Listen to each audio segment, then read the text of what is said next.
Hello, everyone. It is I, Elsie, and it is us, TableTakes, and we are here to bring you through the latest and greatest in tabletop gaming news. And I have to stop myself from doing a monster truck announcer voice every time I do stuff like this. Friday. It's TableTakes. That's actually pretty cool. Yeah, like it. I wish I could have a second career as like a sweet metal singer. That's my true wants and desires in life. But anyway, no parents. You pay for the whole seat, but you'll only use the edge. I can't say edge like that.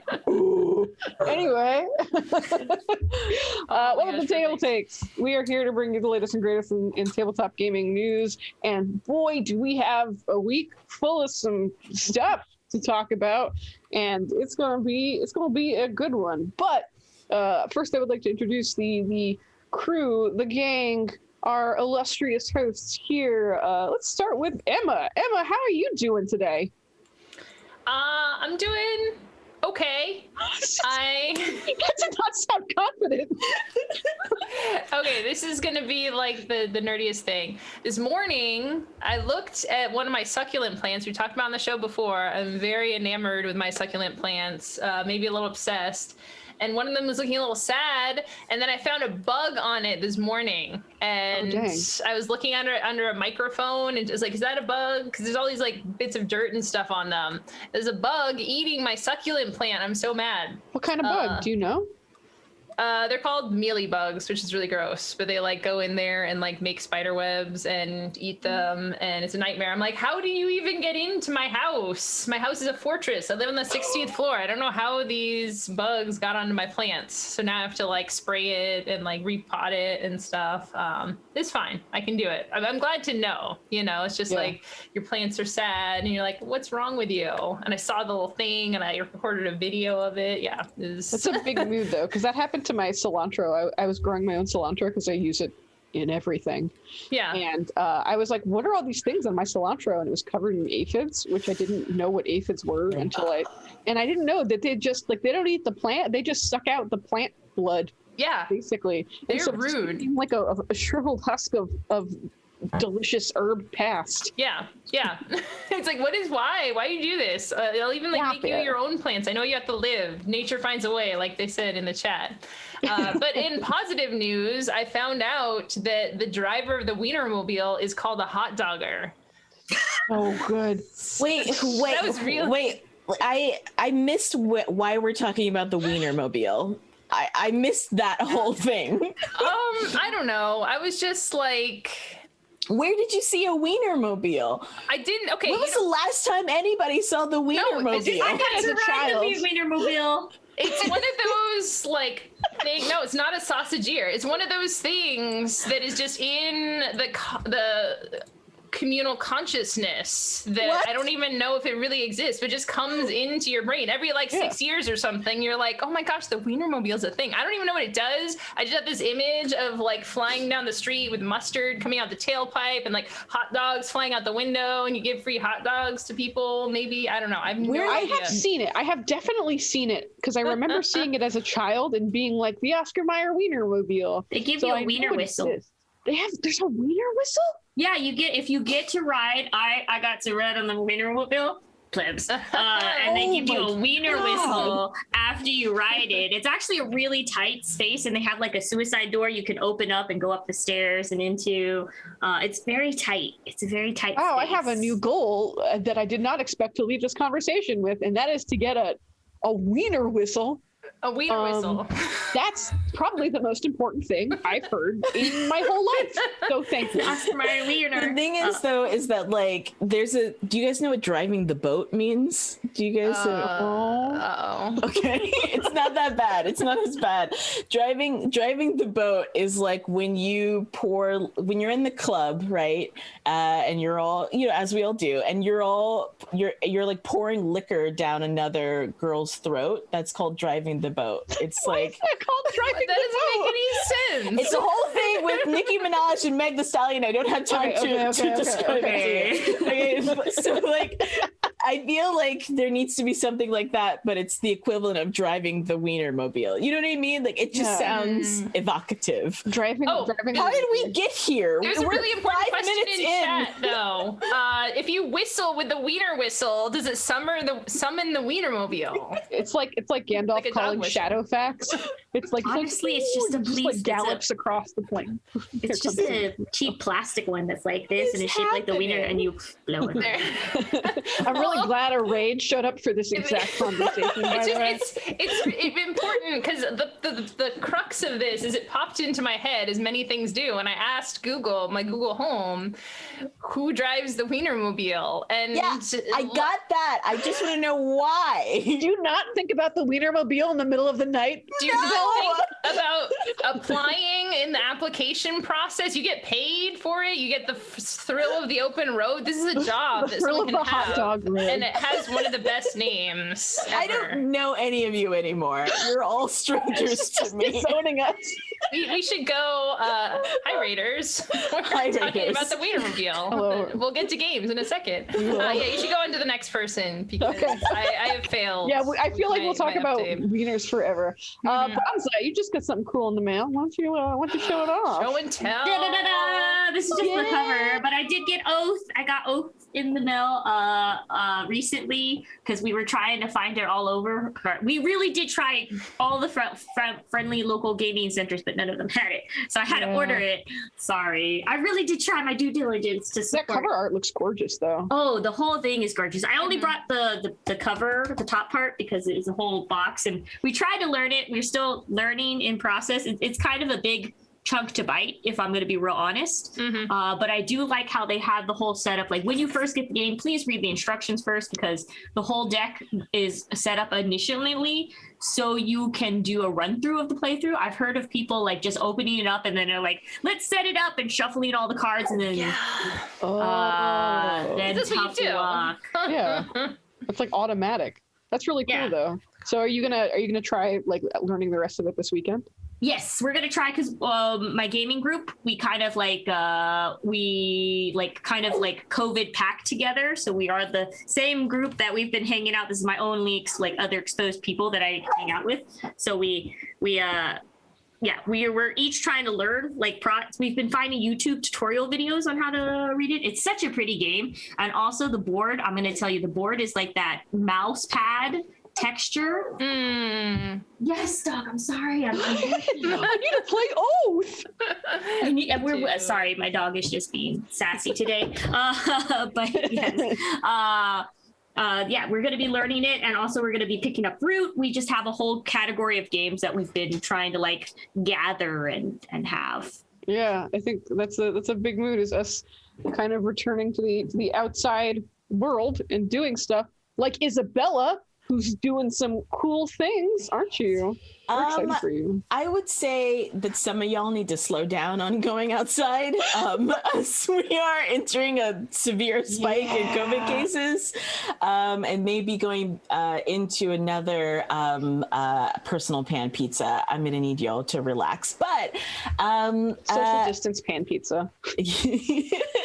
I'll be gone for the next 2 weeks because I'm working on a film that's filming here in Seattle, and so I'll be on that film. I can't even talk about it because I'm under a contract that says I can't even talk about the film that I'm on. So we'll see when and if the movie comes out in a year probably, and I can say like, oh hey, I was on that. So I'll be working on that for a while, working 14 to 16-hour days, putting costumes on human beings. That's gonna be money. Really cool though. Like I didn't consider as a fashion deficient person, we'll go with that term. I have always kind of admired that line of work. I thought it's been like very, very cool. Because I could not. The reason that 80% of my wardrobe is black is because black is goes with everything, and it does not make my body look like I'm shaped like a bag of potatoes. Wow. The thing So is that you have to figure out that like fashion is fun and fashion can be fun, and it's all what you make of it, because we're all just made up of, you know, false ideals, and you can play with how you're presented in the world. It's all dress up. Like RuPaul says, we're born naked and the rest is drag, you know? Dang, RuPaul. Gosh. Like it. Dang. See, you can tell she's a professional. It's just Listen! oh, that's so cool. Oh my God. Well, we're all pretty pumped for you. I mean, we're gonna miss you, Thanks. but like, Friends, I wish I could say the same. I just like, God, get these people away from me. Ugh. Just kidding. I'm gonna miss you guys too. Yeah, but well, let us enjoy the last time we have Isabel with us for a couple of weeks and get into some spicy news and non-spicy news. There's also regular news. Like, let's be real. There's always going to be regular news and spicy news. So I decided we should start with something exciting and not spicy, unless maybe what's another word? It's fire. That's something the kids say, right? It's fire. It slaps. It slaps. It slaps. I don't know if I want to say charity slaps. Yeah, it goes hard. It slaps. Yeah. Yeah. All right. Yeah. This charity, Gen Con is going hard. It's going fire. It's slapping. we are having another charity week, and it's actually starting today. Right after TableTakes and an interview that we're having later today. We are going to be having the Brothers Murph on, and they are going to be playing Wingspan Digital, which I love Wingspan so much. And like, let's talk for a second about like digital versions of games that are excellent. The digital version of Wingspan is like one of the best executions for a board game, like digital version I have seen in a very long time. So that's cool as hell. So we have a whole week of board game stuff for you. So instead of doing a D&D one shot, we thought it'd be cool to spice it up, do some extra board game stuff. So today we have the Brothers Murph. On Monday, you also get to have the Brothers Murph again, I think. I think they're on, maybe they're not on next Monday. And then we have this game gets dicey on Wednesday. We have Ruel Gaviola's coming back with Michelle on Thursday. They're going to be playing a game together. And then we have bonus version of This Game Gets Dicey next Friday. We'll be back on again. I think it's going to be Paula. I don't think it's going to be Matt, because it's late at night and he lives in England, and that's very, very late for him. So it might be Paula and bonus mystery friend. But we have a whole week of board games that's supporting Trinity Haven. Trinity Haven is one of our 2021 sponsors for Gen Con Indy. And what they do is they make safe housing for LGBTQ youth that are at risk. They serve a really broad and underserved group of people in Indianapolis.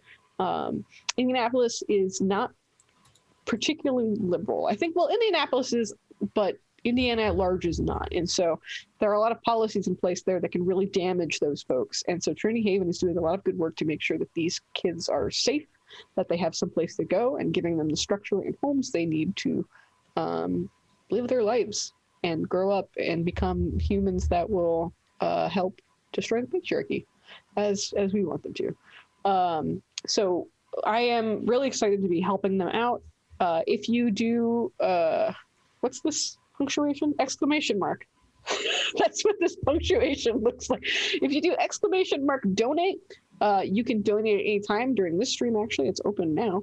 But you can do that all week, and we will be talking about the games that our partners are doing all week, and talking about Trinity Haven all week on Twitter. I got the chance to talk to them earlier this week, and they are really cool, and I'm very excited to be helping to support them. So that is, if you have some extra bucks to throw their way, that would be great. And if not, if you want to boost the message, that would also be great, so we can help support these guys. But there's also some other news happening today, and I'm going to pronounce it wrong. So guess what? Bonsai, why don't you, Emma's going to be talking about it, but Bonsai, I want you to pronounce it. Spiel de Jahres. Spiel de I actually like Googled it. I Googled it to try and get the German pronunciation right, and I still think I messed it up. Yeah. Emma, why don't you talk about the winners of Spiels des Jahres? That's good. This year. Spiel des Jahres. Yeah. Yeah, it's German. So there's all sorts of great chewy consonants in there, which I love. It's delicious. Yeah, Spiel des Jahres. It's the game of the year. We had actually talked about the Kinderspiel des Jahres, because I remember now we had talked about the winner, which is Dragomino. Okay. Dragomino. Wow, that's so weird to pronounce. Kinderspiel, that's right. Yeah. Which means children play. Yeah, exactly. Very good. Our multilinguist here. Oh, Trayvon. Yeah. The other two games were announced, though, because we have the Spiel des Jahres, which is the game of the year, and then the Kennerspiel des Jahres, which is the enthusiast game of the year, a little more on the hobby side, a little more complex, but still within the range of family games, so not like super, super heavy games.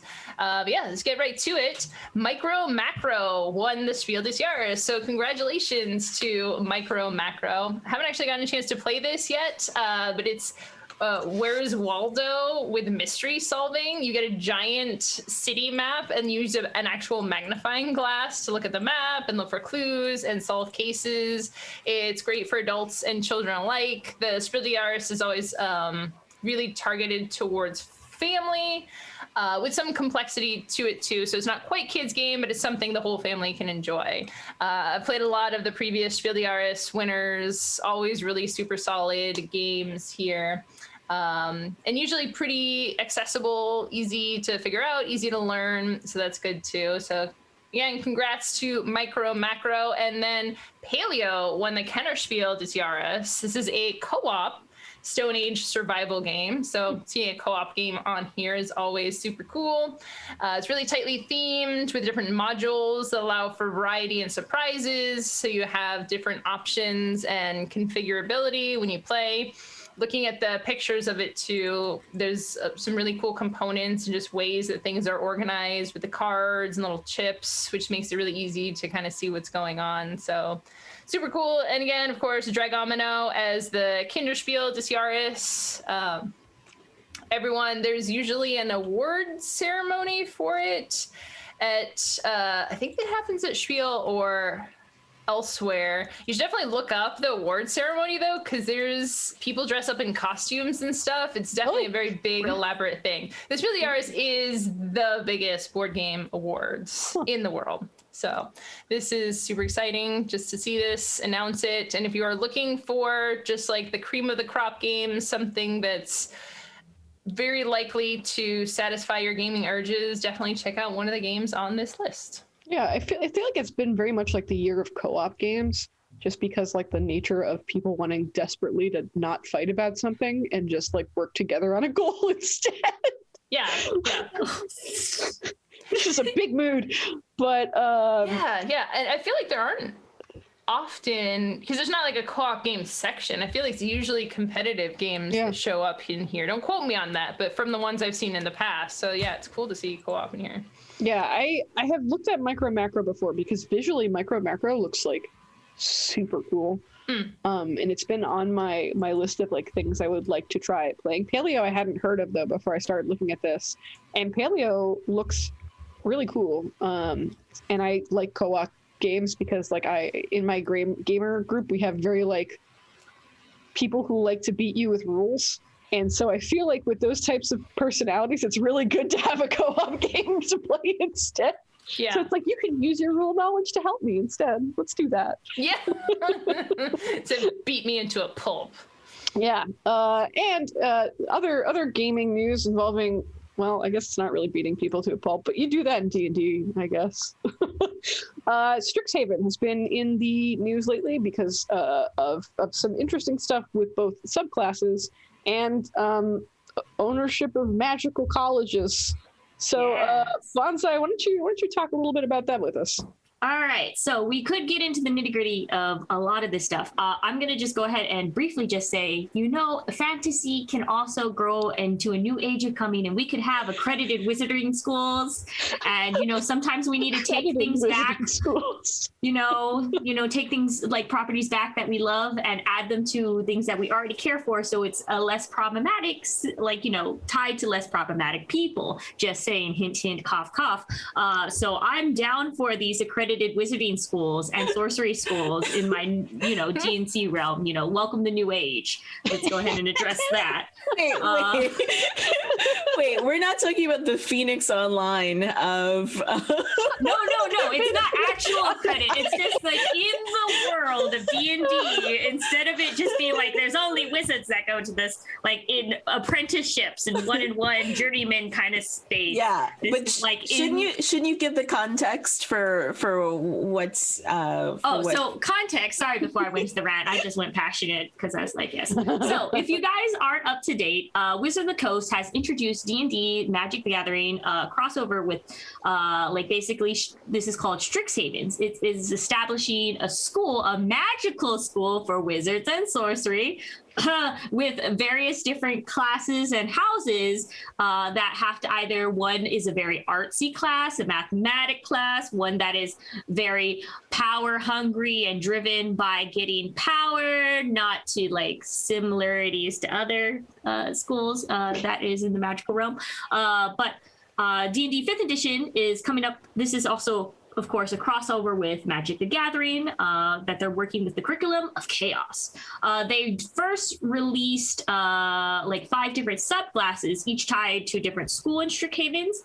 But as they did the play testing, they noticed that some of the, depending on if you were wizard or sorcery, some of those subclasses could either hinder you or make you way too powerful depending on the spells. So after receiving lots of feedback of these multi-subclasses, they're basically like, okay, this is why we did this. We did play test and we found out that it just doesn't work. Reasons being is that that the players preferred strong classes, identifying that comes with each unique subclasses, and mechanically, like I said, I already when they released these rules, I kind of knew as a thing, it will nerf people or it will basically be way too OP depending on if you're a wizard or a sorcery.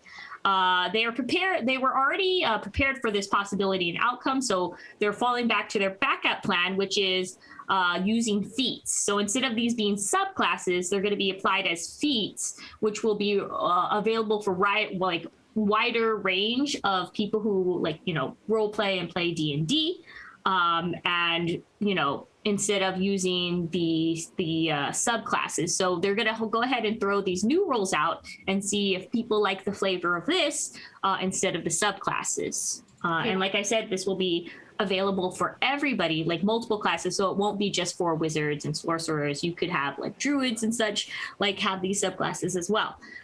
The other thing that I was addressing is that if you didn't know, the controversy is mostly there was a lot of fans screaming yay or nay for these schools, and I was just it's modern times in D&D universe. Let's just bring them into accreditation. Maybe. I think that no one is denying the idea of getting your BA in Dungeons and Dragons would be really, really cool. But I think some of the complaints that I saw online were people who were kind of treating this as though it was a knockoff Harry Potter, and that this was kind of an idea that was kind of like a watered down Hogwarts kind of a thing, and they were kind of complaining about this idea that we come here for D&D, we don't need for you to make it kind of here's the Wizarding World and all this kind of bootleg Harry Potter thing, and we just came here for the D&D, and I get that, I get it, but it's cool. It's a cool idea. Cool. I understand your idea of it's kind of it's bootleg Harry Potter. I get it. I understand that. But at the same time, who does not want to go to a wizard school? I don't understand, and honestly, this to me feels like a really great opportunity for us to have a wizarding school that is separated from the other more controversial elements of Harry Potter, because I was a huge huge Harry Potter fan, and I have had to say goodbye to Harry Potter because of its problematic creator. And this really was exciting for me because it gave me the elements of all the things that I like about my Harry Potter fan fiction that I made, House Ravenclaw, you know. And you're a Ravenclaw girl? Oh man. Yeah. What'd you think? Yes. I know that I'm giving Slytherin Rising. I know a lot of people say that about me, which is shade, but you know, whatever. But I thought we were Slytherin bros together because I am Slytherin all the way. Listen, people say that I'm Slytherin, but they say it in a shady way. Okay? Oh no, I love Slytherin. I think I am all about like using your assertive powers for good, which I think is what Slytherin is all about. Like, oh, I'm into it. Okay, all right. Well, then we could be Slytherin Ravenclaw friends. You know? Yeah, but yeah. You're the one Slytherin that I trust. Yay! So I like this fanfic. So yeah, this is an interesting opportunity to kind of build up new kind of. So if you have a wizard-shaped hole in your heart, then you could participate in that. And for some of the more controversial, it's not even controversial. It's sort of a Dijon mustard of spice, if we're going to be very honest. That's so good. You know, it's not really spice. It's a Grey Poupon, really. If we're going to go into it. It's not full sriracha. Grey Poupon on the hot dogger. Yeah, we're going with this metaphor of hot dogs. It's just, you know, I think the complaining and the whining about this was really kind of, it's not really that spicy. I think once people actually get the game and they start playing the game and they start going into it, it's going to be really interesting. And there's a D&D stream of this already on Twitch. There is. Abria and a whole bunch of really awesome people, and it's so much fun. So I'm pretty excited about it because like I have kind of two schools of thought. One is that if you don't like the theme of this, there's literally like 8 million other expansions. Like you can just pick up a different book. Like the whole point of these books is that like you can pick a flavor that you want to play. And so it's okay if you do not like this particular flavor and it's not for you, and it's okay to pick something else. And two, on a personal note, the concept of like hot barred summer, which is like the thing I've been seeing around in reference to this, is like the coolest concept. Like I love the idea of just having like a messy college campaign in a magic school. Like that sounds so fun. Like imagine the like drama of college just with magic. Like that is the best. I want to run that so bad. That sounds so fun. And like I am the same way as you, right? I have a Harry Potter hole shaped in my heart. Like I helped work on a blockbuster LARP at one point that was like you rented a castle in Poland and like did like the whole school thing. And like it was highly attended because people were looking for an alternative to giving J.K. Rowling money. And I deeply support taking back the things that are important to you, you know, that like had an effect, that in putting them in a place where you're not, you know, putting money in the pockets of people who've been damaging. I would so just I'm like to pretty point excited. out too that the whole school thing with magic, whatever, has been around for a long time, like way before Harry Potter stuff. I mean, Tamora Pierce did school stuff, like all the way back to C.S. Lewis, kind of like the whole British school thing has been going on for a real long time. So it's like it was here beforehand, and we can take that, and it just sticks with people. It's just so compelling to people. I think Americans, because most of us didn't have that weird like not weird, but like the very specific boarding school experience that's often captured here. But I think it's just like a very compelling, and just like the idea, you know, for like the college experience, we have it in college, right? Putting a bunch of people together, lots of hormones and stuff. Oh, I want to play this so badly now. God, like same, I had it sounds fun. I know, and I have banned myself from running any more games right now, but that sounds really fun. But also in the stream of times there are changing and how we should adapt to those changes, I would like to talk about what's been happening with R.A Salvadore, because I find it a fantastic example of progression and change that I would love to see more of. So many people know R.A Salvadore for his books, and in specific, I think one of the most prominent figures and kind of like the word I was going to say is gone from my brain, but one of the most prominent figures in his novels is Drizzt. Like when people think of R.A Salvadore, Drizzt is a key figure, and that has been problematic for a long time, and people have been telling R.A Salvadore that it's problematic for a long time. And on the back end, WotC has been doing a lot of work to try and remove these tropes and these stigmas and the systematic racist fantasy stuff that's existed in these games for a little while now. And I think that they've been trying very hard to do the work, but it's also difficult to do that when some of the progenitors of this content that are still around and putting out content are still kind of like participating, whether it's actively or passively. And a lot of people have been talking to R.A Salvatore about it.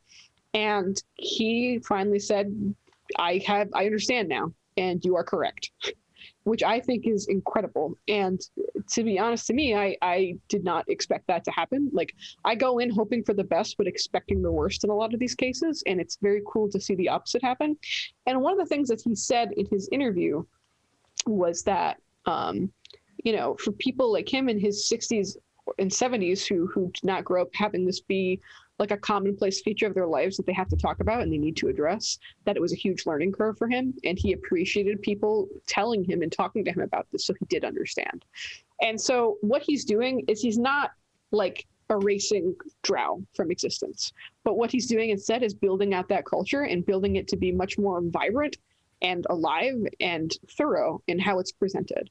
And I'm really excited about how that is going to look, and the concept that like drow don't have to be evil, like they're not an inherently evil race, and having less of these certain races are evil, and these traditionally like white people looking characters are good, because that's a lot of where these problems have started. To see a step back and a learning experience from that, I think is quite powerful. And I am also of the opinion that when people do these things, you need to talk about them and support them, because that's when people make active and progressive change. We should take the time to acknowledge, like, cool, you learned a thing and that's great, here's my money again, and really support people doing the work in. So I have not supported R.A Salvadore in a long time because of these issues, and I am honestly excited to see what's going to happen from here and to see a place where I can be comfortable engaging in that kind of fantasy again, because like that was a huge part of my childhood, is like all the Forgotten Realms stuff, and to be able to engage with that content is going to be very cool. And I am excited to see what kind of impression that will have on WotC and D&D in general, because like those books were really kind of the root of where a lot of our fantasy comes from. So it's going to be neat to see the progression from there. And I'll be very honest, I haven't read any of his books, but I have played as a drow before, because it's cool, and playing an evil elf is cool. But I think that there's always been this sort of association with like dark evil elves, like this sort of dark, and I've had friends who are black and who have played as elves, and it's been assumed that they were dark elves, because of the fact that they were black, and that comes up constantly. I think that this is like, times are changing, and the idea that R.A Salvatore is one of the people that's changing is huge.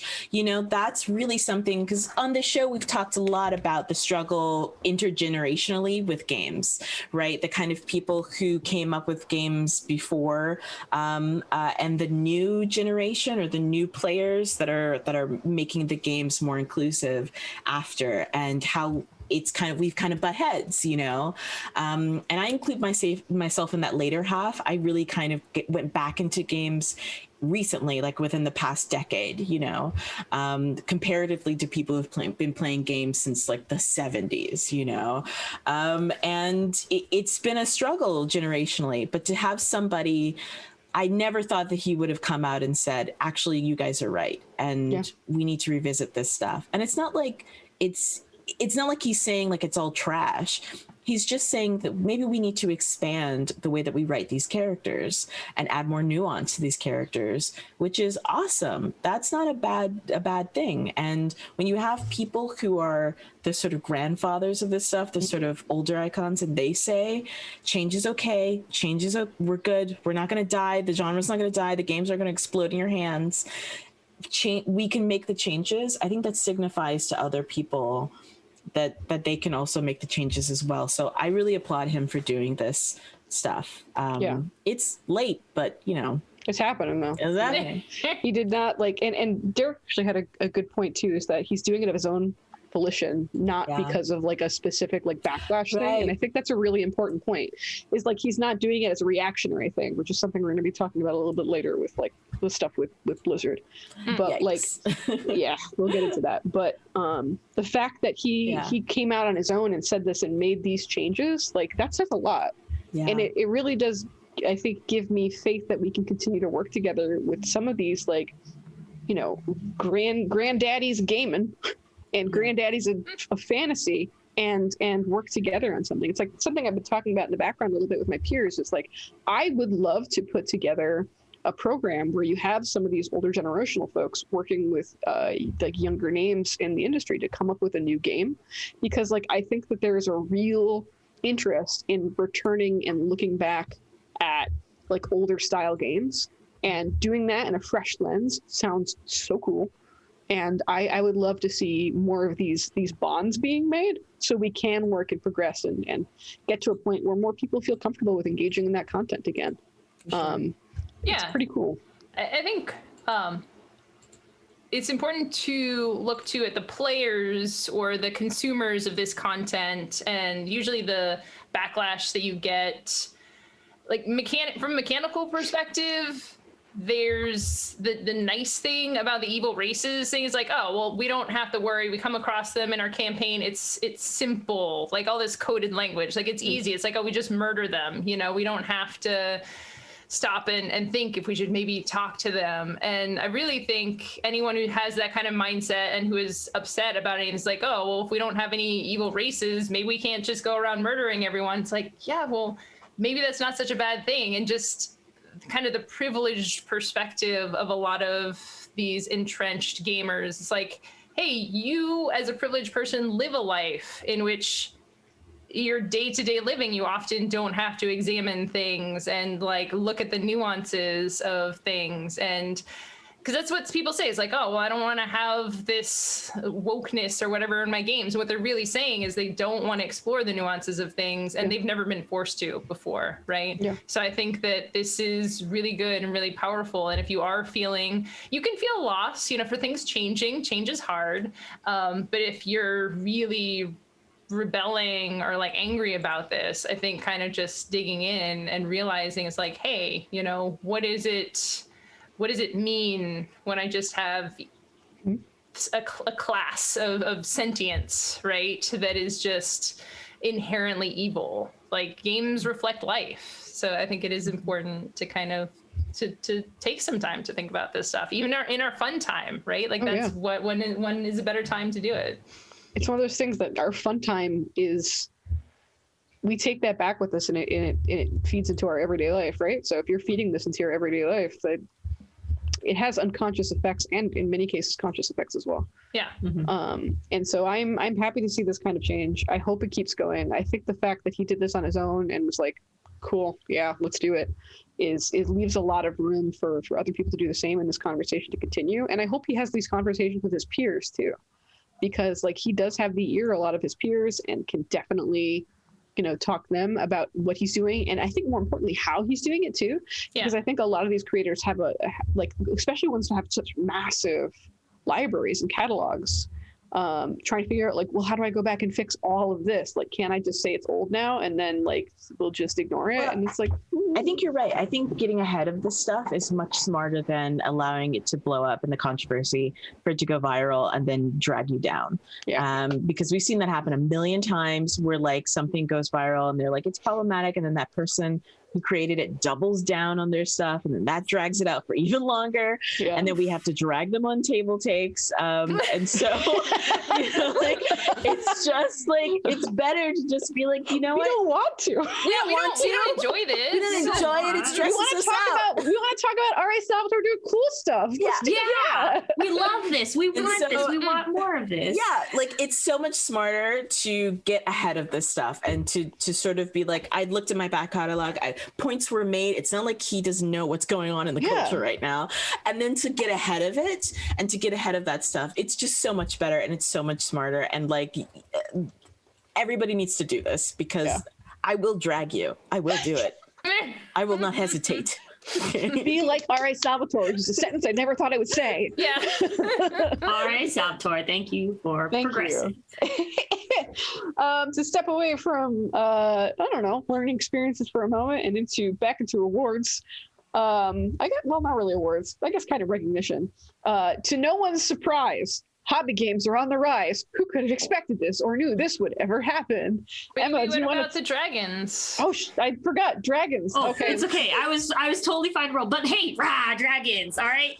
So if you guys didn't hear, I was scrolled too far down. no, it's good. But yes, so new D&D book, like basically D&D Live happened, and it got to explain the new D&D book, and dragons are back, and they're coming in and punching everybody in the face because that's how I represent excitement, is by punching people in the face. I don't know why. But if you didn't know, announced the upcoming book, Fizban's Treasury of Dragons is coming up, and they've started releasing more and more details. Fizban, I don't know if you guys could tell, was a very important character in Dragonlance. So maybe they're going to bring back Dragonlance as one of those other series. Just hint, hint, conspiracy hat on of one of the new books. Tinfoil dragon hat. Tinfoil dragon hat, Dragonlance is coming back. But it's roughly about broken down into thirds, like presenting different rules and tools. One of them is one of the parts are dedicated to the DMs, helping DMs run campaigns based on dragons, and provides like fleshed out lore for all of these. Another part of the book is devoted to the bestiary, like basically bringing back great worms, reintroducing those stat blocks for great dragon turtles and gem dragons. If you don't know, gem dragons are basically, you know how like solid color dragons like red and green are basically no-go, they're not friends with you, don't play with those dragons, they hate humans and all other things that aren't dragons. And then you also have your metallic dragons that are like, we love everybody. Gem dragons are like the neutral ground here, and they're just like, you know what, we'll have to see how you like vibe with us, and if you don't, we hate you, but if you do, then we're good with you. So Can you vibe? It's an important dragon questionnaire. They just hand it to a human. Can you vibe? Yes, no. Yes, no. But yes, so basically what's cool is that gem dragons haven't been seen in 20 years. So basically the 3rd edition Monster Manual, book number 2. So those are exciting. They're bringing back all these various different race or like great worms and such. And with those come new player options that are tied with that were previewed on Unearthed Arcana over the last year. So basically Dragonborns are getting new gem dragon inspired subclasses. Ooh, so you can be sparkly and a dragon. I'm actually really pumped to be a sparkle dragon. I'm not gonna lie. Okay. And then also be adding Drake Warden as a ranger subclass. So that's like Dragon Rangers. Oh, that sounds sick. Wait, so are we doing like Dragon Riders of Perth here? Are we like mind melding with the dragons here? Oh, that's I'm not saying anything, but y'all are nerds. Y'all are such nerds. Yeah. Do you not want to be a sparkle dragon, B, a dragon rider? Come on, Isabella. This is the 30th time we've talked about Dragon Riders. Isabella, have you consume this? It's sexy, okay? Dragon Riders of Perth is very sexy. No, it's not. Yes, it is not. I know. They get very friendly with dragons and each other. It's true. Also, there's dragon monks. If anybody wanted to know about dragon monks. I just want to talk about D&D. We're just like, Emma, Dragon Riders of Perth are sexy. Emma is spicy today. You know what? She's right, though. She's right. Dragon Riders of Perth was sexy. It was. I doubt that. In a band camp kind of a way. It's not very. Oh, they get real wild in there. They do. Okay. In a band camp kind of a way. Band camp. Just read the part about the dragon matings. It's whew. No, I'm not. Moving on. Do you not want a monster boyfriend? Come on. Don't do that to me. You know I do. I know you do. Come on. How can Don't even ask me that. Also, that did just bring up an important sidebar for me. Back to Hot Bart Summer in Hot Mess College times. What about like Dragon Band Camp in the Hot Mess College? I'm just saying.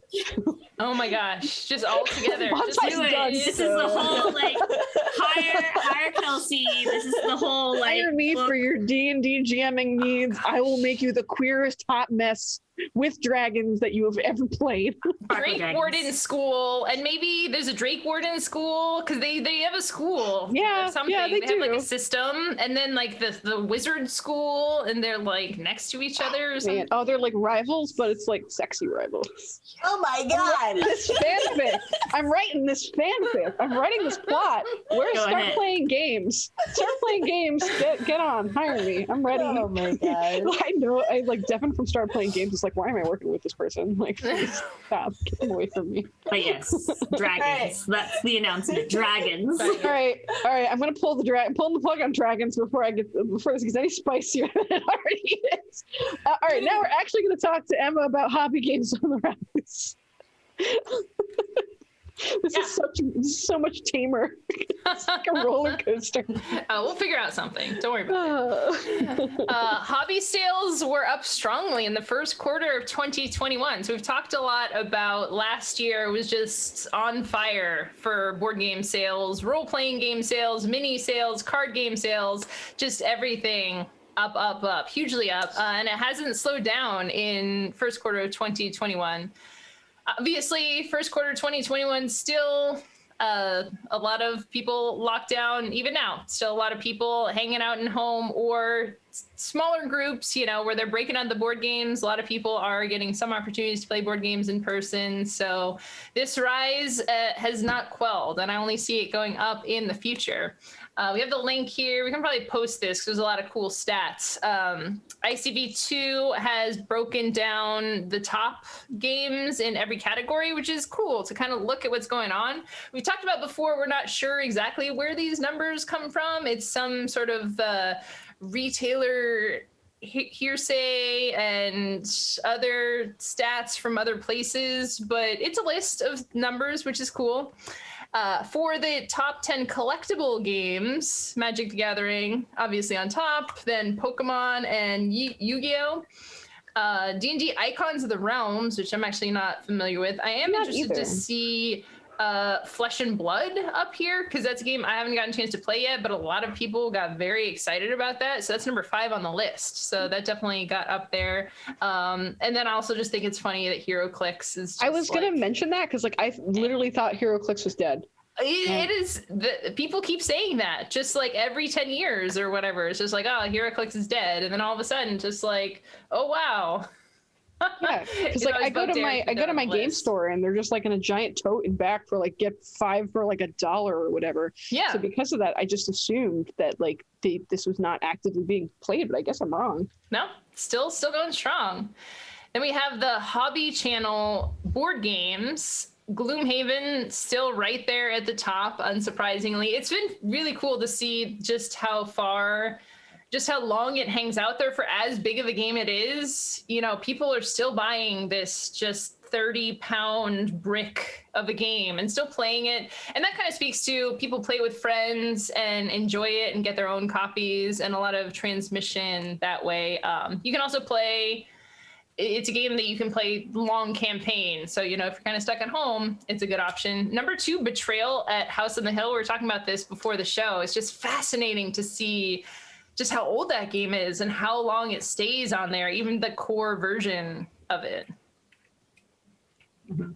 Yeah, it's a good Wingspan game. in at number 3. The other one on this list, couple that I wanted to talk about, Dune Imperium.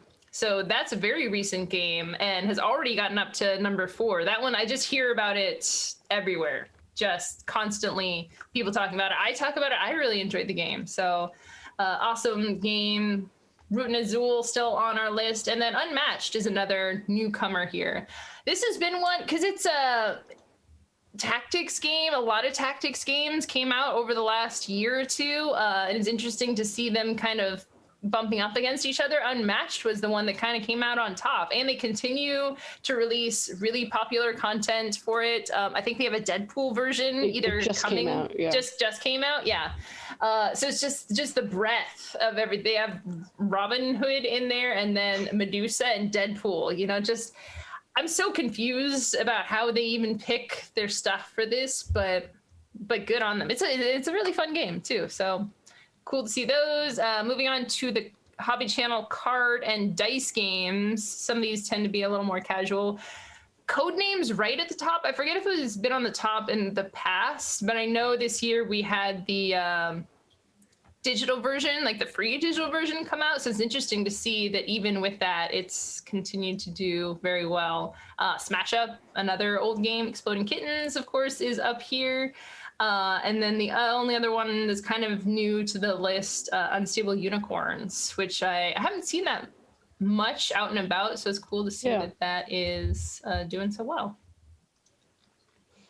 And then, on the role-playing games, what you would expect, D&D on top, Cyberpunk, Pathfinder, and then Alien has made it up there on the list. So, cool stuff in the hobby games continuing to sell. Yeah. I mean, I think that this makes a lot of sense, just because we've been talking about this for the past year, about how people have really gravitated towards playing games. I think that none of these on the list kind of really surprised me.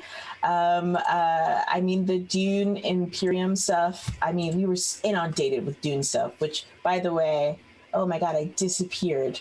I'm in the void. Oh my God. Wait, no, we're back. Summon, stay with us. Especially because of the fact that we have had so many Dune games that came out this year. And so it's been a really great game. And also the trailer just dropped. None of this really surprises me that much. All right, so we have one more piece of news we're going to talk about. I'm going to try and be brief, but I think it is important to talk about. And that is gaming adjacent, but I think it's important because it also affects this industry as well, and that is Blizzard, Activision, is being sued by the California Department of Fair Employment and Housing. I am not going to link the actual article in the chat, and that is because it has a huge content warning, so if you are going to go check that out, please be warned. It includes references of sexual harassment, sexism, misogyny, sexual assault, self-harm, and suicide. Do not go read that article if it is going to bring you trauma, and we are going to be talking about that a little bit here. So if you need to mute for a little while, I will wave my arms wildly when we are done.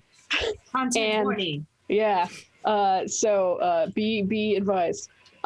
So to sum up everything, this is a long-standing investigation that was being done by the state of California to investigate a lot of the claims that were coming from Blizzard employees, ex and present.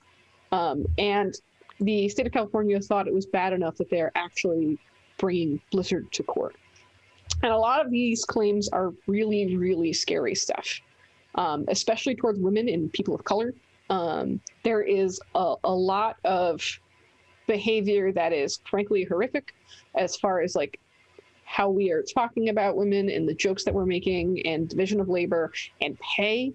And the reaction to that has been mixed. And I say mixed because Blizzard put out a PR statement that was not great and not widely received because they denied basically everything, and said that the California Fair Housing and I already forgot. Fair Housing and Fair Employment and Housing. Fair Employment and Housing. Thank you.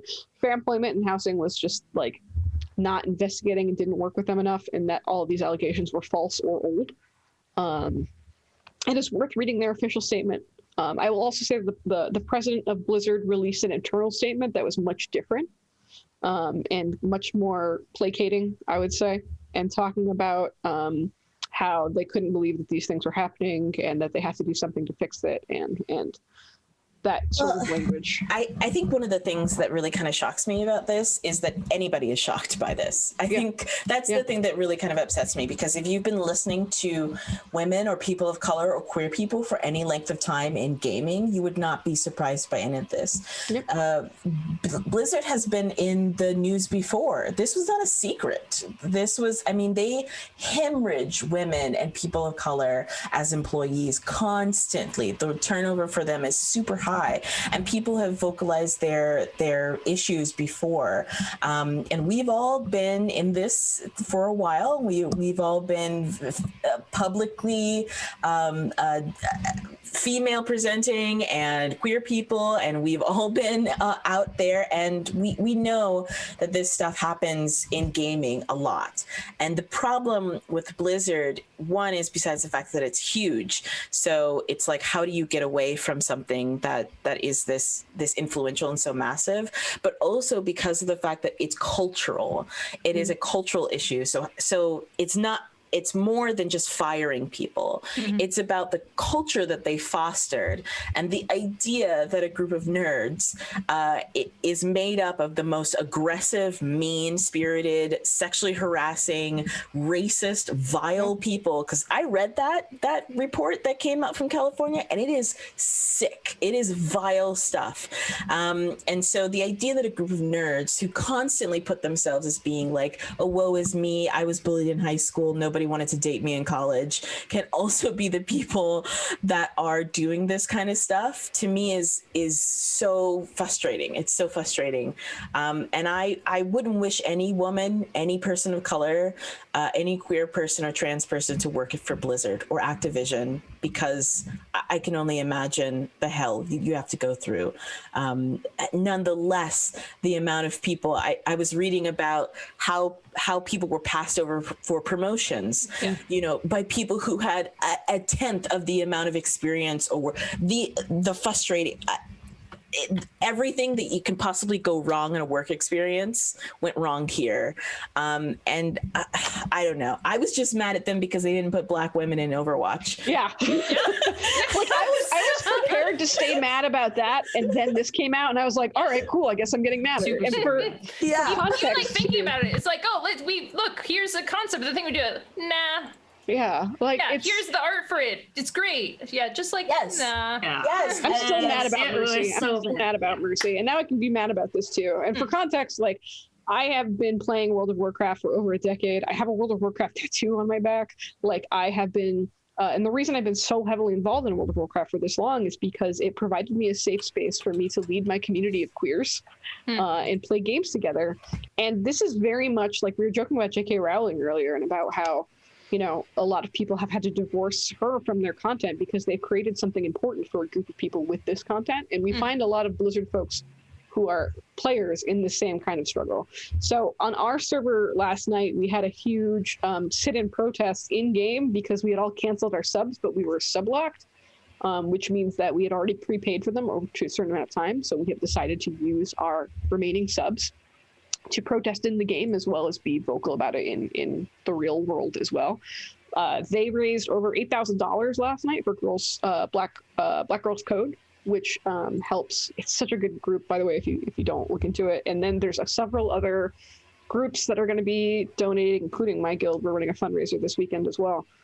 So there are things you can do. And the thing I've been trying to emphasize, both to, you know, folks who have decided to like cut Blizzard out from their lives completely, and folks like me who are sublocked and feel conflicted because they're trying to make safer spaces in this industry where it's already not safe, is that whether you leave or not, there's work that needs to be done, and that we have to try and fix it. Because one of the things we were talking about prior to this call going on is we can put more diverse people in positions of power and in this industry, but if that industry is not safe for them, then we are throwing them to the wolves, and that is not good.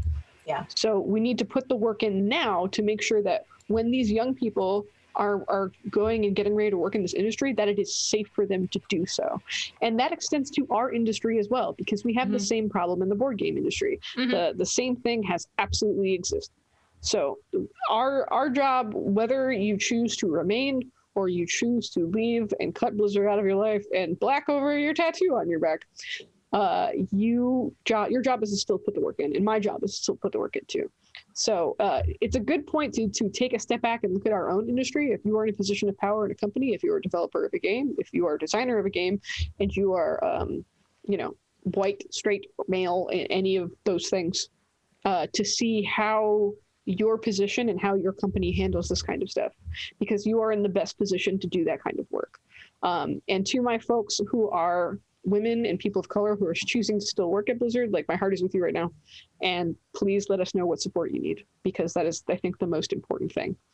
And goodbye, Blizzard, forever or not forever. We will leave them behind. And now we are going into something much more exciting. We're going to the bundle boss. Whoa! All right, now that let's ban ourselves from all of this cleansing negative rays going on.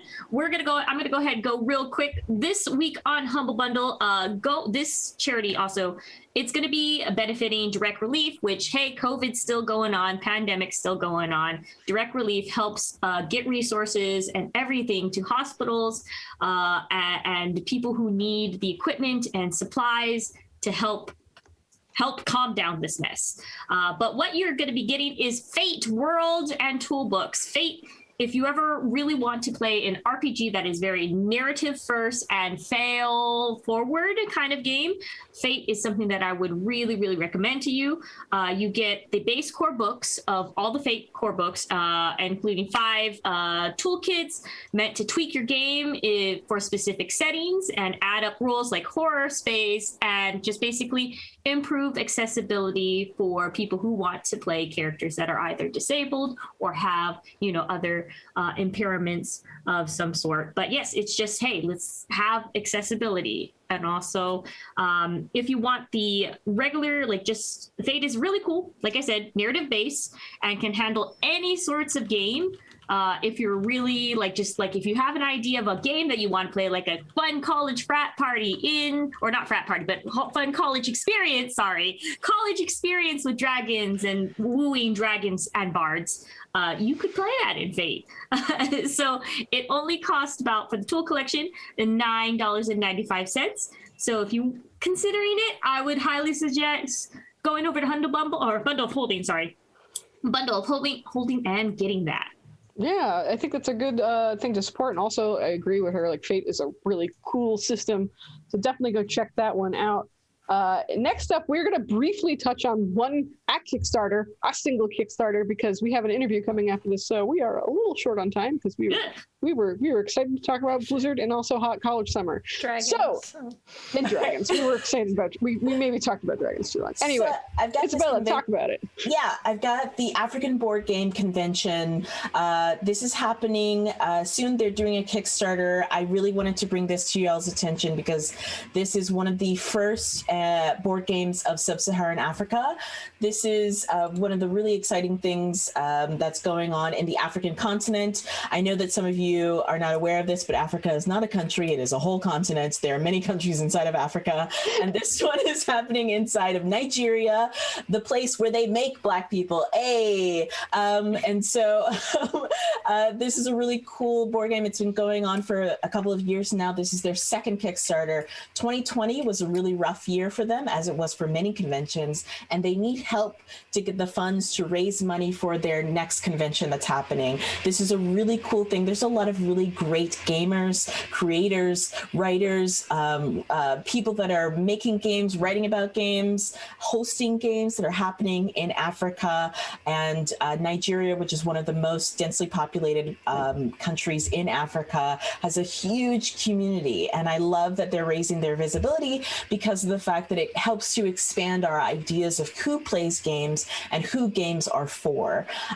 This is a really cool convention. They could really use the help to raise the funds, and I believe that sometime shortly in the near possible future, hopefully when I'm here, we'll be able to talk to them about their convention, about what's going into their convention. So please support them, show them some love, shout them out on Twitter, share this with your friends, because we need more game conventions, we need more gamers, we need more game creators, we need to diversify this, and more means more fun, it means more places to play games, so it means more creators, more diverse ideas, more cool stuff for everybody. So please check them out. The AB Board Game Convention, Kickstarter, throw money at them, throw cash at them right now. Okay. Yeah, yes. Go throw it.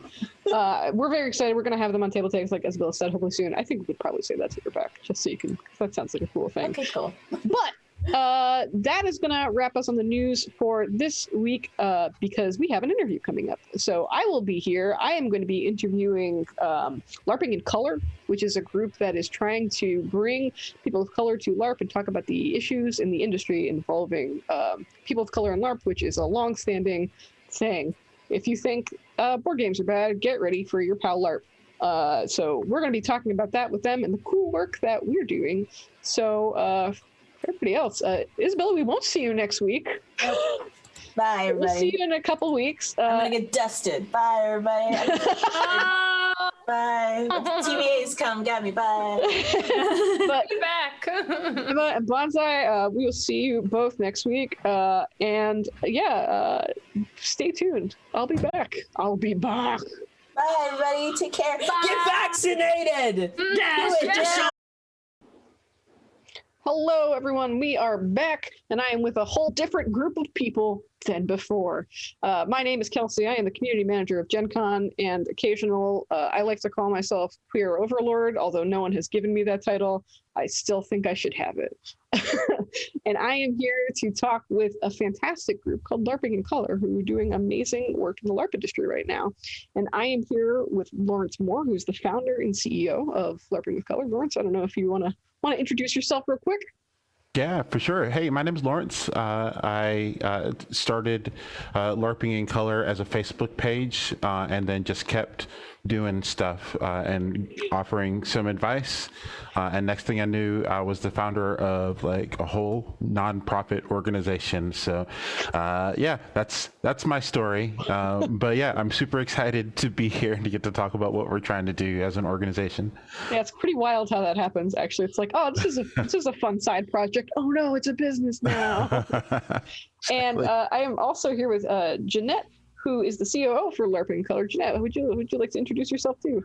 I'm Jeanette Esparza, and so I've been LARPing for about 15 years, different kinds of LARPs. Just been in the community for a long time. And so it ended up as just a Facebook page with a buddy who wanted to make suggestions and talk to people, and it somehow morphed into an organization with not-for-profit organization doing good stuff, but that's pretty much what happened. So you guys came into my radar because so before I worked for Gen Con, in my past lives, I used to do a lot of work in the LARP industry. I was a franchisee of a large LARP network for a long time, and then I still actually develop LARPs. I just don't have time to run them anymore because that is, like, I think probably as you guys know, it's an exhausting industry sometimes. And so I was really happy to see this pop up in my circle of old LARP peers. So I'd love to learn more about your org, and it sounds like it happened from the Facebook page, which is cool, and how that's kind of grown, and what that is all about. Yeah, for sure. I can touch on that for sure.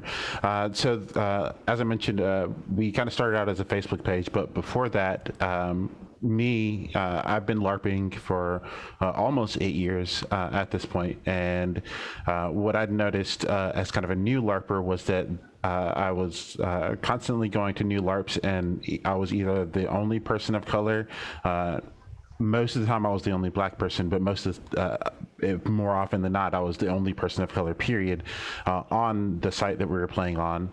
And then as I went to more and more different LARPs, not only we're based in Georgia, and so most of my LARP experiences in Georgia and in the Southeast, I would go to various different LARPs and find that was kind of that was kind of the case everywhere. And even as I started meeting people who LARPed in other places, playing like national campaigns, things like that, they will tell me it's largely the same. It's that there's not a whole lot of representation for people of color, or just really marginalized groups in general. And so that kind of made me want to look to see if there's like a place for people of color to talk about what their experience with LARP is, and I found a Facebook group that discussed it, but that group was really kind of built for the purposes of letting us just talk about what it's like to be a person of color in LARP. And I wanted to build a place where I feel like we can only really make progress towards making LARP a more inclusive hobby is if we have a place where you can go and get advice on how to make your hobbies more inclusive. And so that was kind of it. We started a Facebook page, recruited Jeanette to help me out with it, and a year later we were building a nonprofit. That's so cool. That is so cool. And did you guys LARP together before this, or did you okay, cool. So you said you were Georgia, so did you both do Solar? I'm guessing. Lawrence, did you play Solar? I did. You played before I did. I did. I played and left, and then he played, and we actually ended up meeting at a different LARP and becoming friends. And then we actually, after that, we ran a LARP. We helped to run a LARP. We were staff on a LARP for a while, and yeah, it's. I've been around the block a little bit with LARPs, different kinds, salon, boffer, online, but national, like, versus small town ones. And it does tend to be a trend. Usually I am one of the few femme identifying or women there, and even more so one of the few people of color. Yeah. I have been LARPing for too long. I started LARPing when I was 14, and I am 33 now. So it's been too long, I think, is the answer. But I can still remember my first time LARPing, and there was like, I think 2 other women, but they were like they were healers, they were playing healers, and that I was there, and I wanted to like, swing a sword around and beat up the boys. And like, for my personality type, when someone tells me I can't do something, my response is to be like, watch me. And so like, it made me take kendo classes and fencing classes so I could beat up the boys better. And that has kind of like carried me through my whole boffer career, is that perspective. And Legit. So like, for someone like me who has watched this industry for a very long time, and probably for someone like you too, you can see some kind of forward progression made, but it's not across the board. And it's mostly for women, and it's not for people of color. Like, I see a lot more push and understanding, and a lot more women in leadership roles in LARP than I grew up in East Coast LARP, which is like very densely, highly populated LARPs. And of all the LARPs that I attended, I can only think of 2 where I saw a person of color in a leadership role. And it's hard, I think, to figure out how these groups can make that forward progression, especially because, like, how do you make a space that is safer and for Black folk to come and play, when a lot of these LARPs are based off of old fantasy tropes that we were talking about, where it's historically uses a lot of fantasy racism and stuff like that. And B, how do you attract those folks to come play those games and put them in positions of power to better develop your game? Because that's what we really need. And then, like, C, for me, and this has always been kind of a tough one, is how can I support people of color who are already running those LARPs and make sure that they have the support they need to just do their thing, separate from us trying to make our spaces better. So I would love to hear kind of like what your org is doing and how it's working on this stuff. Okay, yeah, definitely. So there's a lot of parts to that.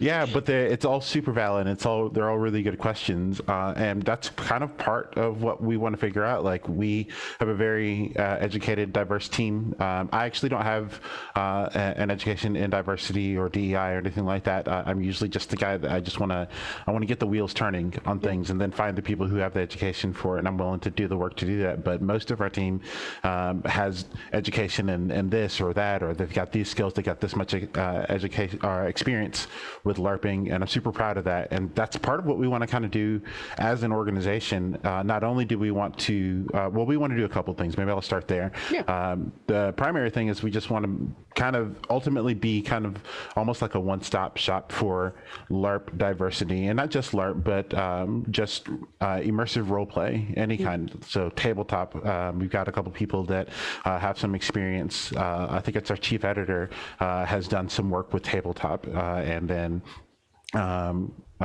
we just kind of want to reach as when it comes to immersive theatrical role play. We want to be there and be the place that you can go if you have questions, if you need to get connected with a diversity consultant, if you just need free advice. Then we have a blog that we post once a month. We have webinars that we're going to be doing. We hope to start a podcast. We just kind of want to be a place where you can come and get some general advice or get connected with someone specific who can help guide you in a direction. And so we have a list of consultants, and that was kind of how our Facebook page started, was just kind of general advice, and then here's some consultants that you can talk with. But we also support emotional labor being paid for.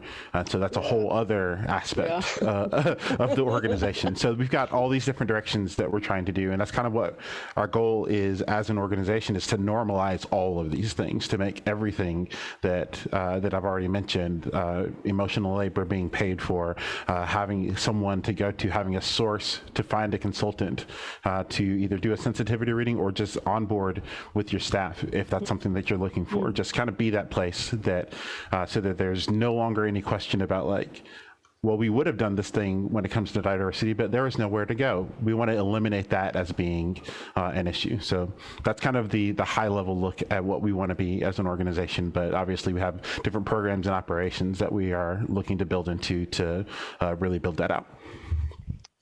Yeah, it's not, I think, something that can be solved and just like, there's not a clean fix to anyone's situation because it's so multifaceted. And the consultancy thing, I think, is a really cool angle to do that from. I am a huge supporter of paying everybody who works on LARPs. Like, I think that, you know, emotional labor for sure is one of those things that you don't, like, I think not enough people consider that work. You know what I mean? That they should be getting paid for. And it's like, I want to, please let me hand you money for the work that you're doing. The same thing with your you know, your game staff and even your NPCs should receive some kind of compensation just to make it better, because they're doing their own emotional labor too, trying to entertain, you know, your players. And creating this network of consultants is such a great idea. I know personally, you know, when I was running my game, I'm queer, so I can come with a queer perspective and try and build a safer space that way. And one of the things that I talk about a lot is when you create a community, because LARPs make communities, it's just the nature of the beast, is the community will form in the image of its leaders. And so if your leaders are white, straight males, that's what it's going to look like. And so for me, all of my community suddenly became very, very queer, which was wonderful. But I didn't have, like, as I was taking back and looking at that work, I was like, okay, how do I fix this piece?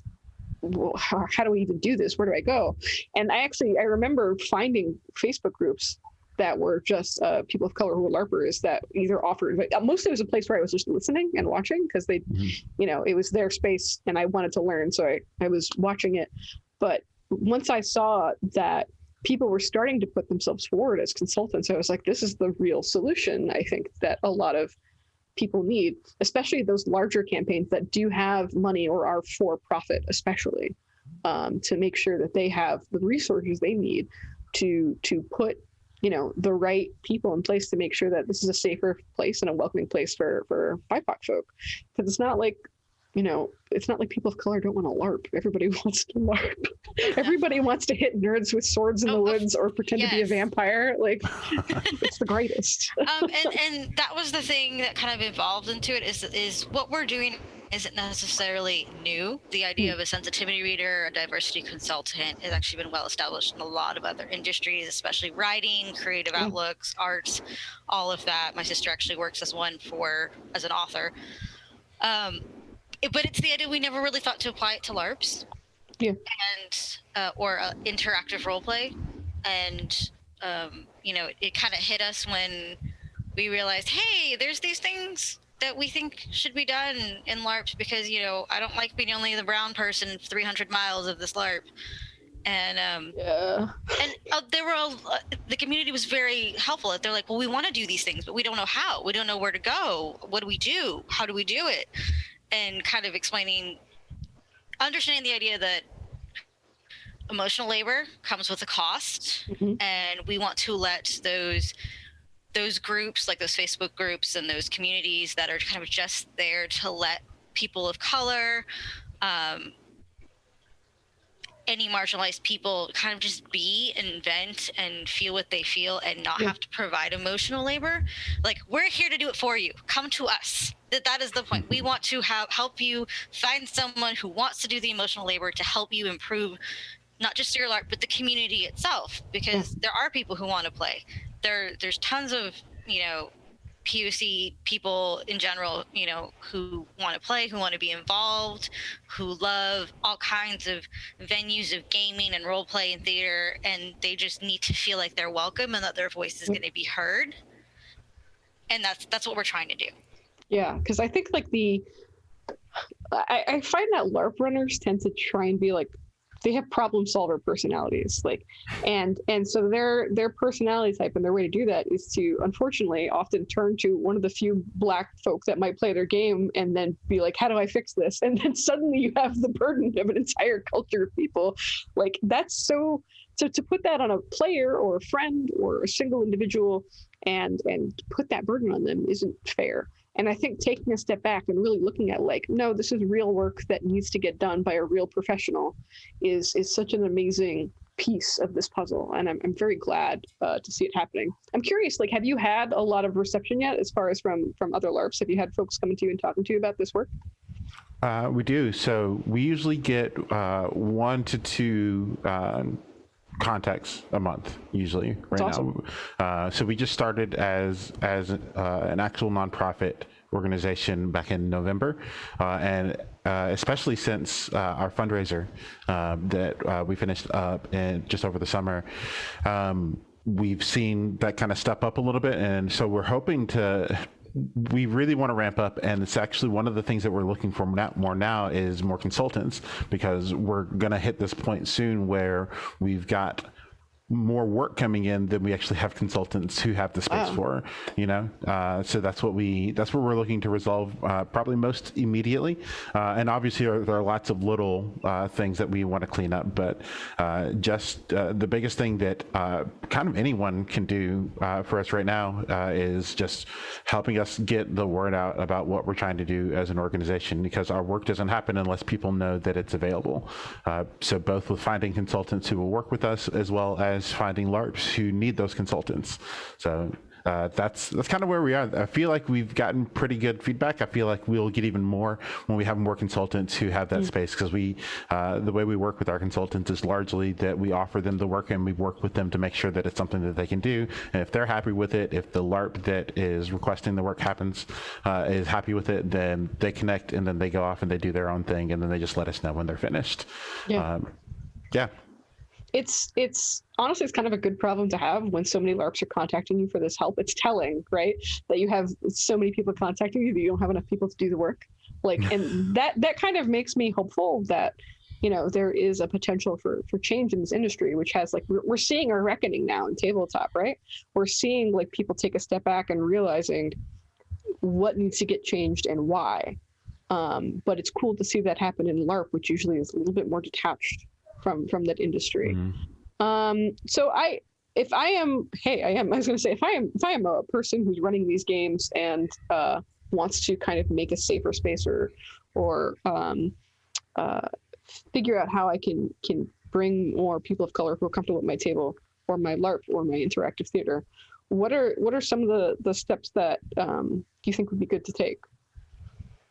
It's a really huge question because it really kind of depends on where you are as a LARP. A lot of it kind of just depends on your demographic. One of the first things I usually suggest is how often do you have events? So actually, let me take a step back. So a lot of the LARP that I've seen, there's a community that's built around the LARP, but the LARP is the centerpiece of the community. We are a LARP, but sometimes we hang out outside of whatever, like we'll go get dinner or something afterwards.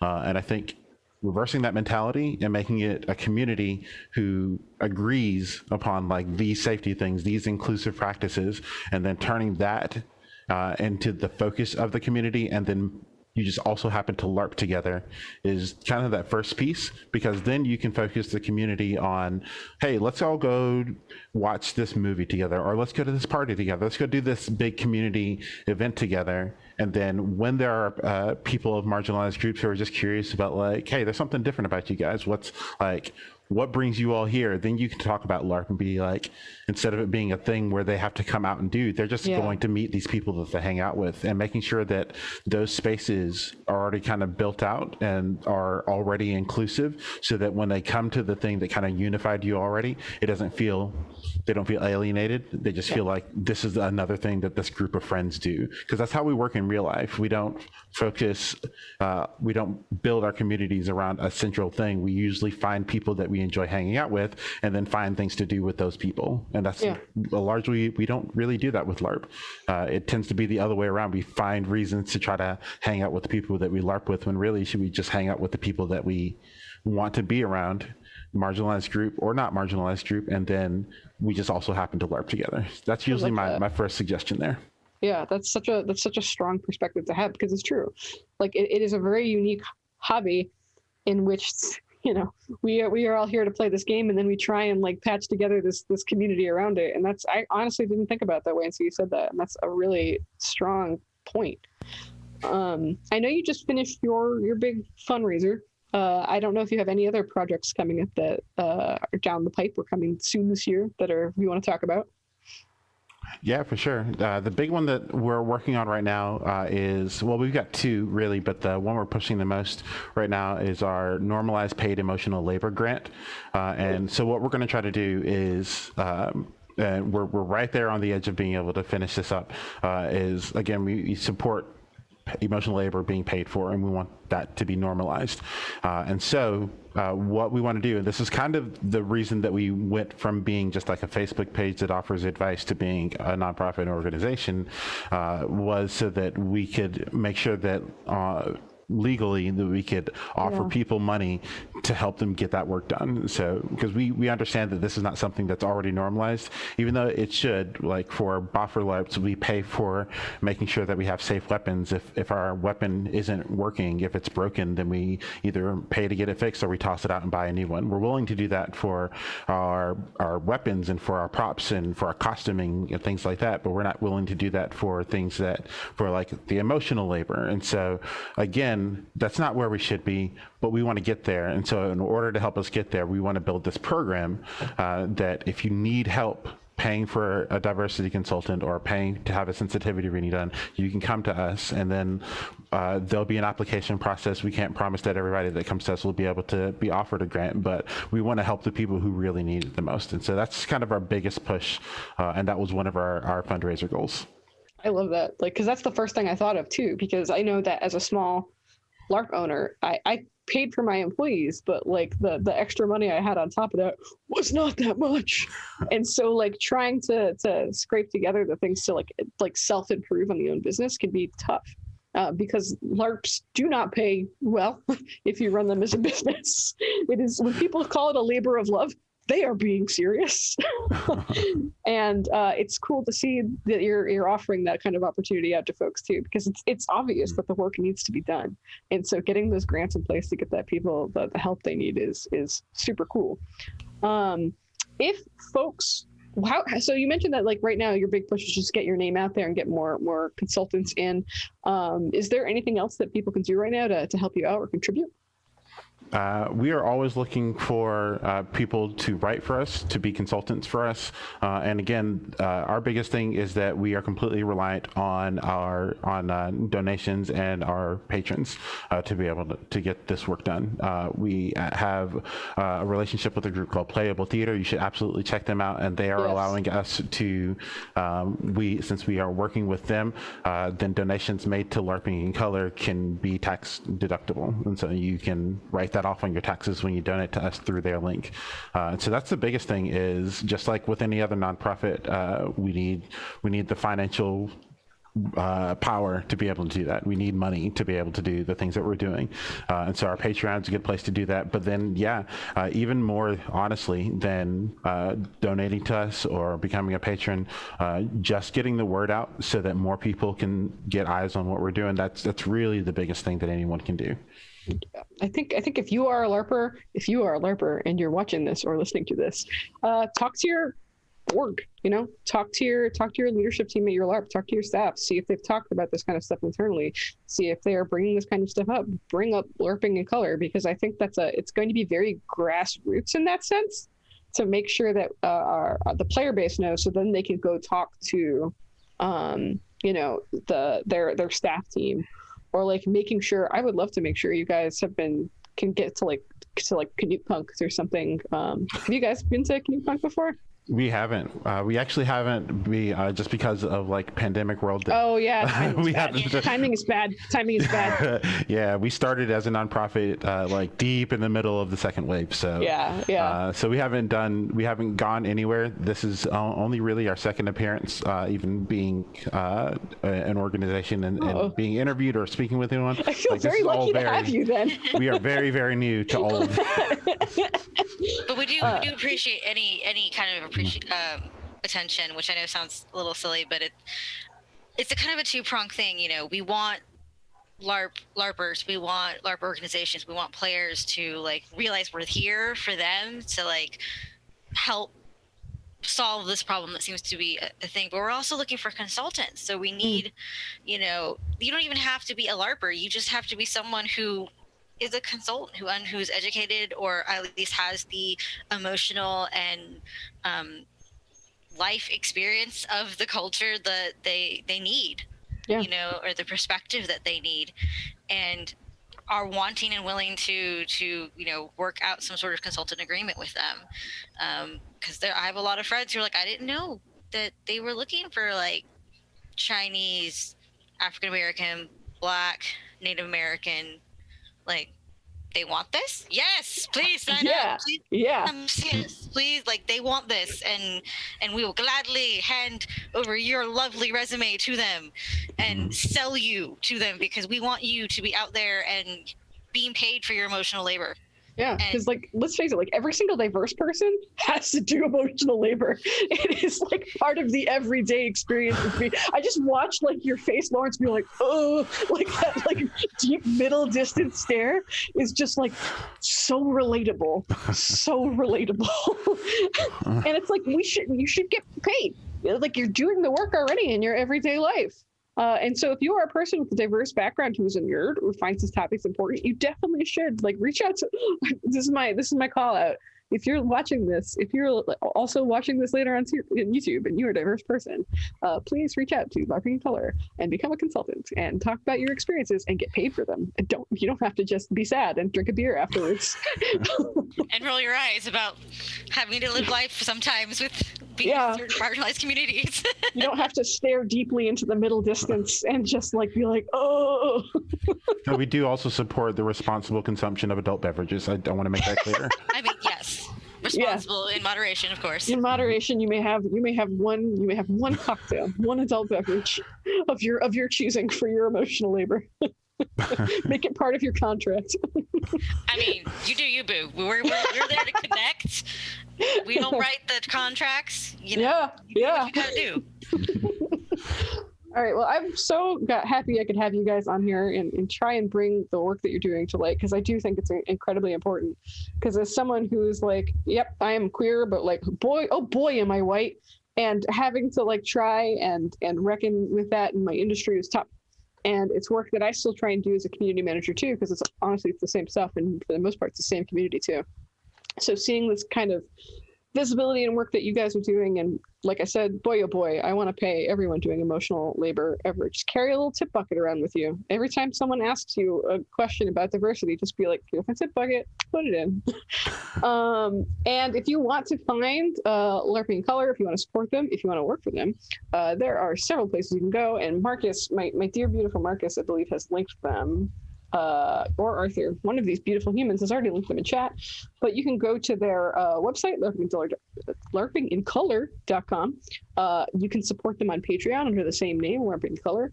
We've also linked their Discord on there too, so if you'd like to go connect with these folks on Discord, work for them, if you have anything you'd like to talk to them about, sounds like they have a good community there to connect with.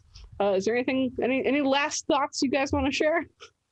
No, I'm just excited to be here. Like, this is great. Like, we hope to meet more people and learn, like, get out there and interact with more LARPs. And like, we all have unconscious bias, and the more that we can find out like where we as leadership have that, and then where we can fill those gaps for us as an organization, but then just us as individuals, like, let's do that. So happy to meet anyone who wants to have that conversation, but we also want to just get out there and do the work that needs to be done to make our hobbies a little bit more inclusive and diverse. We're just super excited. We want people to come talk to us and get involved. It's it's one of the situations where we're just really happy to be here, and we really feel like this is something that needs to be addressed and has been wanted to be addressed for a very long time. Yeah. And we really just want to meet everybody and like get the information out there, because if people don't know it's there and people don't know the resources are there, then you can't fix the problem. And that's really why we're there. It's for that. So it is a true statement. And I know from our end at JitCon, like, we're going to try and do our best to get the news out about you guys too, because like I said, like, your industry deeply affects our industry as well. Like, we're all intertwined nerds. So I hope we can work together in the future on some stuff. But awesome. Thank you both for being here. If you want to go find them again, make sure to check out LARPing in Color. But if you've been enjoying this interview, stick around, because there's more. After this, we are starting our charity fund, our week-long charity fund supporting Trinity Haven, which is serving underprivileged LGBTQ youth that have been kicked out of their homes in a lot of cases, to make sure they have safe housing to be able to grow up in Indiana and Indianapolis. So coming up next is the board. I almost said the Board Brothers with the Game Murphs, which is not their name, but it could be. I wouldn't be mad at it. No, I'm fine with it. It's Board Games with the Brothers Murph. They're going to be playing the digital version of Wingspan, which, if you've never played, is like one of the most calming, soothing games about birds, and it's also like really beautiful. It's just about attracting birds to your bird feeder. I really enjoy it. So make sure to stick around for that. And then on Wednesday, we have This Game Gets Dicey with Paula Deming and Matthew Jude, two pals playing games from across the Atlantic Ocean. And then we have Ruel and Michelle Gaviola playing family games together. I love Ruel Gaviola so much, and I love Michelle so much, and anytime we can have them on Gen Con TV, it's a gift.